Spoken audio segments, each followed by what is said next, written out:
As if a project car looking like this 1986 Mighty Boy wasn't enough, I've gone and bought something else.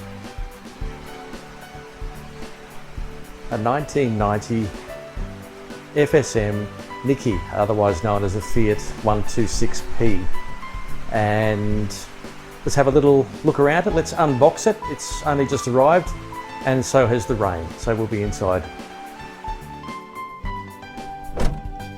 Right, we are inside the 1990 Niki, and there ain't much room, but you know, this is the third one I've owned, so I'm well and truly aware of the peculiarities and the shortcomings. No glove box, just a little hole.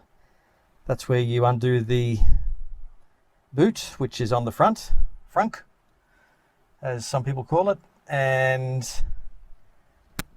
4-speed manual. No synchro on first, which you always have to bear in mind. Little triangular windows that were already out of fashion in 1990, well and truly. And just, you know, not much room, but fun. You see, when you press the loud pedal there, it is right next to the wheel well. So they've put a little plastic thing there so you won't wear away the carpet because you're constantly pushing this thing to go, because it does take over 30 seconds to reach 100 kilometers an hour. It ain't no speedster. Mind you, it is only a 2-cylinder with 650 cc's, a bit up from the Fiat 500, which, you know, originally began this sort of idea. 650 cc's, so an extra 150, but the same sort of principle. 2-cylinder air-cooled engine.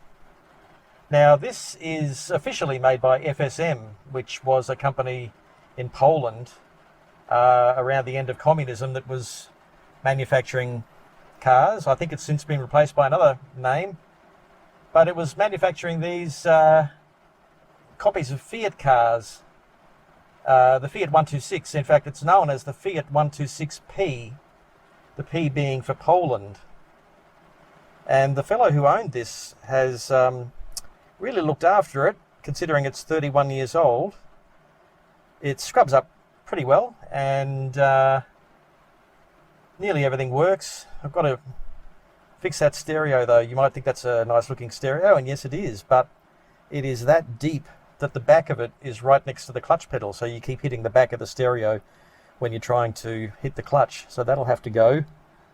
Looks like they've had some sort of issue with the underneath of the steering column at some stage, because there's holes in there to allow easy access for something or other, I should imagine. I don't recall that on my other two Nikis. This one's only done 69,000 kilometers in 31 years, so that's pretty good.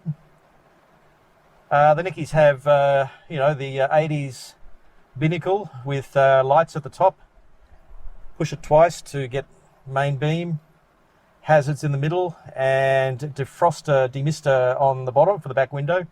And the right, I'm pretty sure, is just the fan and two other blanks, which were never used. So, and you see there ain't much room in here. The back seat folds down, but only so that you don't have exposed upholstery. It's got a steel backing so that you can put stuff in the back there that doesn't matter if it gets dirty. So yes, I'm sheltering from the rain at the moment, and hopefully I can get this car on the road quickly, seeing as it's been looked after. It doesn't need as much work as the Mighty Boy has already needed and is getting.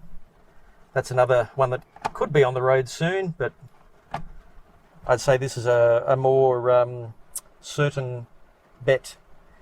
The only thing I've got to worry about is that the window winder for the passenger side has fallen off. All it's missing is that little clip.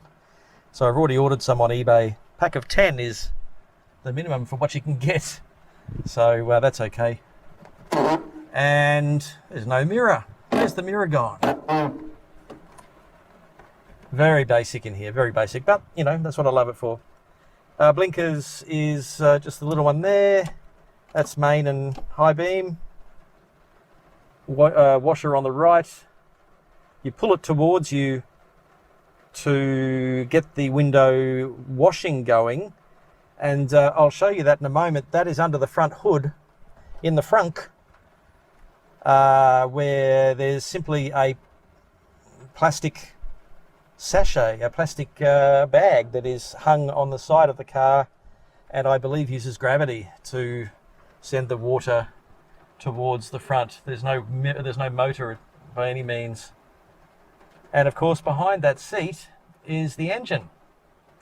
Just 2 cylinders wobbling away, quite noisy, quite thrifty though. It doesn't use a lot of petrol, and it does do 105 or 110 kilometers an hour. I've previously owned one of these and driven it. I've owned 2 actually, and driven them on the highway, and with a bit of a weight, they do get up to that speed. So I think I might hop out. It's getting hot in here, and we'll have a look and see what else we can see around the car without getting too wet. Yeah, the 1970s called in the late 1980s and early 1990s, and they want their car design back. That's pretty much what Fiat was working with in the early 70s. They had to update a couple of things, like the bumper, for example, is a bit bigger, and ultimately, for safety reasons, I'd say. I'm not sure about the blinkers, whether that was an Australian-only thing. I don't think so. I have seen them on others, I'm sure. The mirrors are a bit ungainly on this car. You sort of think they should be made out of something like chrome or something, but you know, that's what it was. Mouldings down the side that the fellows painted nicely to keep them nice and black. Tyres are good. Tiny little side repeaters that you can see there. And basically under there is where you store the spare tyre and your shopping. In fact, you can go shopping, leave that ajar, no one knows it's open, and come back and throw your shopping in without having to hop in the car and undo the latch first. Right, the rain has stopped enough for me to go out and have a little look in the back.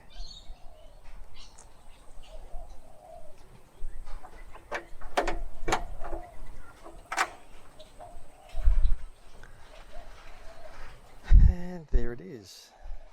It's been coloured orange. Nice touch. Pretty much got a brand new head on it. You can see shiny there, and a very clean place to be, which is good.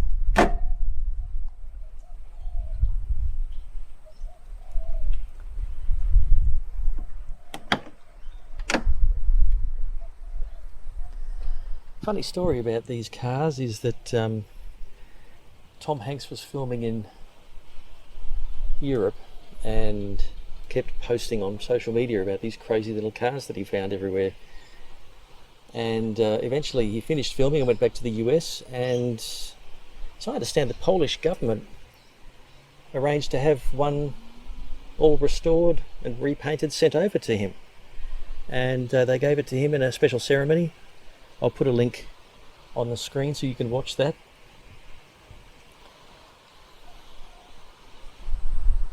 Closes with a confidence building thunk. And it's raining again.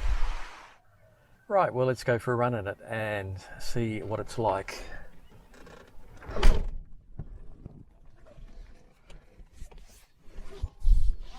Just a bit squizzy. Okay. Lit up.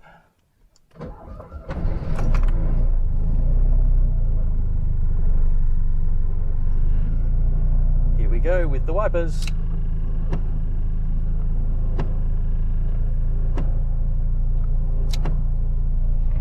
Working well. Now, reversing this is push it down and then down to the bottom.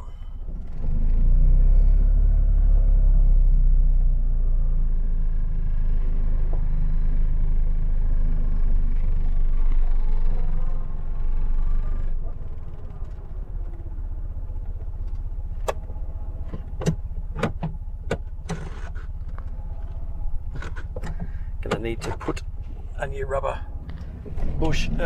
cover in there for the gear stick.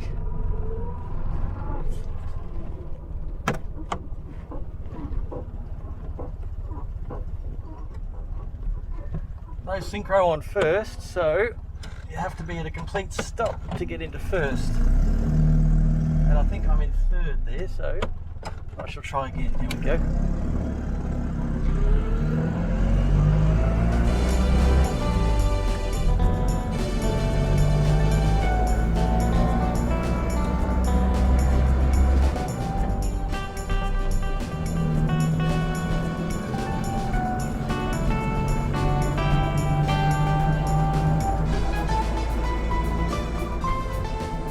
You don't want to be too fast on the gearbox. Not the sort of thing you want to rush. I'll just head down this little nook away from the madding crowds.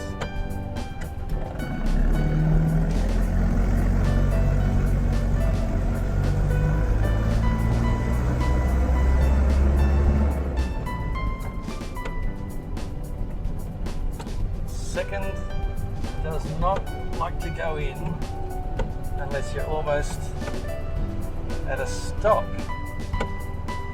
or even you are stopped.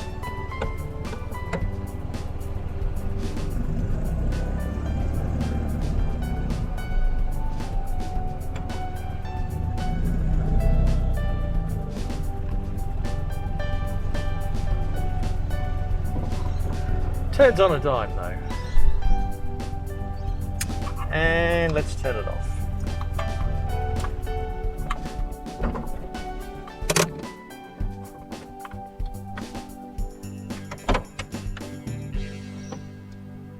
Let's have a look. And we have some gearbox oil, some random parts. Let's have a look through that. Spare tyre. And that down there is that bag I was telling you about that operates the windscreen washer. It's just held on, just sits on there by a couple of screws, a couple of hooks. Fuses there. That is the fan for the cabin. And battery down there.